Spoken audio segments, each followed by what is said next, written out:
Today, I want to talk about life lessons to tell your heart. Sometimes there are lessons that we know in our mind, and if we talk about it makes sense, but it is so hard to feel. So I've made a list just as a gentle reminder that you can tell yourself and really try and get inside your heart, because it is going to be okay. Sometimes it's hard to think about things this way, and so I'm here to remind you. Number one, longing now produces endurance later. One of my favorite YouTubers is a homesteader, and something she says is that longing for a garden, whether it's in winter and you're longing for it to be spring again, or you don't have a yard yet and you're longing for a garden later, that produces endurance when you actually have a garden, because working in a garden is hard work. But when you have this deep longing inside of you for it, that helps get you through the hard work when you're there. And I think that is so true about life. I think that the process of getting somewhere is equally as important as getting there. And the process is what prepares you for it. And part of the process is longing for where you want to go, longing for the end goal. And so often where we want to go ends up looking different than what we think it will look like. And it also ends up being harder, especially if it's your calling or your purpose or something big. Whatever it is, it's probably going to take a lot of work, not just to get there, but also to be there to thrive in that. That's going to take a lot of work. And so if you're not willing to put in the work, you're not going to do very well at it. And so something that this deep, insatiable longing that is inside of you, and all you want is the thing, the future, where you want to go. All you want is that. But that longing, which is unfulfilled right now, that longing is going to help you get through when you're there. It's going to create a gratitude. Sometimes we are not grateful for things that we did not have to work for or wait for. Sometimes if things are just handed to us, it is so much easier to take it for granted. And you might say, oh, I wouldn't take it for granted if it was handed to me, but maybe if it got really hard, you would be more likely to quit. Or maybe it would be easier to take it for granted without realizing it. These months and years of longing produce a stubbornness to stick with it when you finally get there. And that is so valuable. Having something planted in your heart that you really, really, really, really want, and then having it not be in your life yet, doesn't mean it's not going to happen. It just means that the timing is not what you're picking, and you are being given time to prepare for that thing, and you are being given time to honestly build strength for your endurance later, which isn't like a super fun thing necessarily, but it's valuable. Part of waiting, part of what makes waiting easier is seeing the value in the waiting, and this is one of those things that is valuable. So think about how you are going to feel when you finally get whatever you're waiting for. You are going to be happy, but also like, I'm not giving it up now. I finally got here, I'm gonna do it. And when it ends up being harder than you think it will be, that attitude, that longing that you will have memories of, that is what is going to fuel your endurance and your perseverance and your persistence to get through it when you're there. Not to make it sound like the end goal is going to be a really awful thing, but it's going to take work. Everything in life takes work. Even if it's a good thing, even if it's good work, everything takes work. And so longing now is going to develop the persistence later. Number two, if it's not here now, whatever you're waiting for, then the timing for it is not right now. This is something that is really hard to accept in your heart when you feel like the timing would be perfect right now for a relationship, for a promotion, for an opportunity, for whatever it is.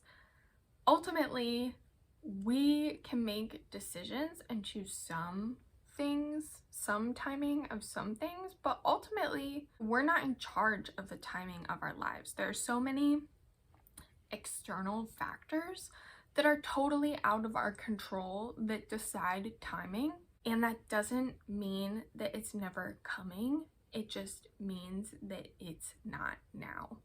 And even though that's not your first choice, I think that it is really soothing to the heart to be able to say to yourself, the timing isn't now. That doesn't mean it's never. And if the timing isn't now, the timing isn't meant to be now. Trust the timing of your life more than you do. We live in this world of instant gratification, but honestly, a lot of things are not instant. And we need to get out of the mindset that when we want something, something's wrong if it doesn't happen right away. That is incorrect. When we want something, sometimes it's good it doesn't happen right away, because sometimes a little while later we realize we don't want that. And if it had happened right away, then we would have it, and then we would be stuck with something that we didn't want and have to get ourselves out of it. Sometimes wanting something gives you the space to think about it and consider it and think about what that thing would actually look like and what you actually want, because sometimes you want certain elements of something but not the actual thing that you want. How's that for a tongue twister? So if you're waiting on something and it's not here yet, take a deep breath. If it's not here, it's not meant to be here yet. Doesn't mean it's not coming. That doesn't mean you need to freak out. That doesn't mean you're behind. Trust the timing of your life. It will come when it is meant to come. Number 3, making a goal, pursuing it, getting it, and then realizing that it's not what you wanted or what you thought it would be isn't wrong. That isn't a failure. That isn't a waste of time. I know some people who don't like making goals long term, and they don't like it because they've been let down by past goals where they've worked really hard to get them, and then they've realized that, oh, that actually isn't what I wanted. I think sometimes when we make goals in one season of our life, or we define what we want in one season of our life, and then we get it when we're in a different season of our life, it might not really fit us anymore. It might not be what we want, but you might not know that until you actually get it. I think that there is value in pursuing a goal. If you think that you want something, then it's worth pursuing. Maybe even just for the fact of, like, if you don't pursue it, you'll always have it hanging over you. Like, oh, well, I could do this, but if I would actually pursue that goal, then I would probably be happier because I think that's what I want. Having those thoughts hanging over you is really counterproductive. I think that if you want to pursue a goal and you pursue it, there is value in that, whether you end up liking the destination and the accomplishment and where it lands you, or if you end up not liking it. I think also throughout our lives, our definitions of success change. A really good exercise is to sit down with yourself and some quiet and try and figure out what success means for you. Because we talk about success a lot. We talk about successful people and, oh, when I'm successful, that's something that's tossed around in society a lot, but what does that actually mean for you? There are a lot of ways that you could define success looking like, but I think if you want to feel successful, the only way you can do that is to know your own definition.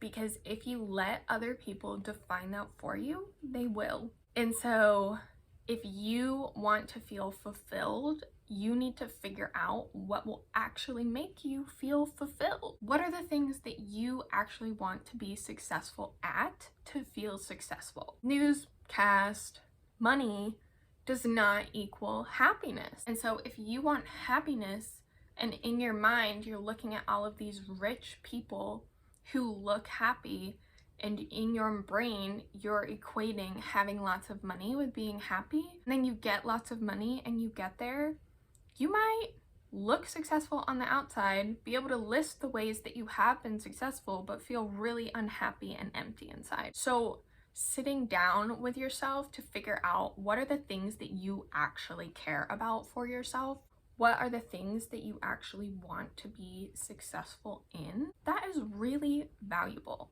And back to my point of pursuing a goal and figuring out that it wasn't what you actually wanted, don't let that stop you from making goals, because it's not wrong to change your mind. Sometimes we make a goal in one season and then we're a different person in another season and we don't want that anymore. Or sometimes we don't really know what we want, so we just make a goal and go one direction, and then we get there and we realize that we don't really like that direction. You can pivot, you can change your mind, you can change the course of your life at any time. You do not have to be on one steady course for the entirety of your life to like be fulfilled or be successful. Changing your mind isn't wrong. There is so much pressure put on people to like pick their college degree, pick what career you want, get in that career, climb your way up the ladder, get the promotions, buy the house. But that is like pressure.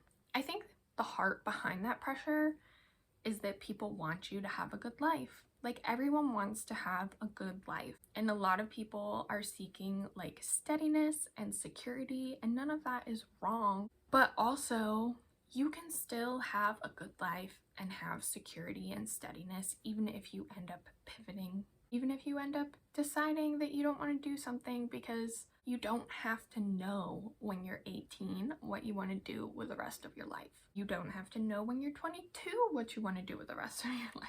You can decide when you're 45 to switch what you're doing, 75, switch what you're doing. It is never too late to pivot, and it's not wrong to pivot. Maybe you put in a lot of work to get somewhere and then you realize that it's not making you happy, you're really unhappy, you really want to do something else with your life.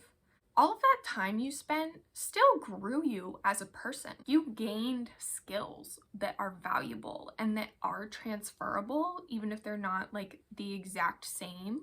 None of that time is a time wasted, because you were living your life, you were trying things, you were growing, you were pursuing a goal, and all of those qualities are valuable. So don't think that just because you reached a goal and it doesn't feel the way you wanted it to feel, and you don't actually like it the way you thought you were going to like it, that does not mean that you failed. That just means that you have new clarity on who you are and on what you want for your life, which isn't that what we are all trying to figure out all the time, forever?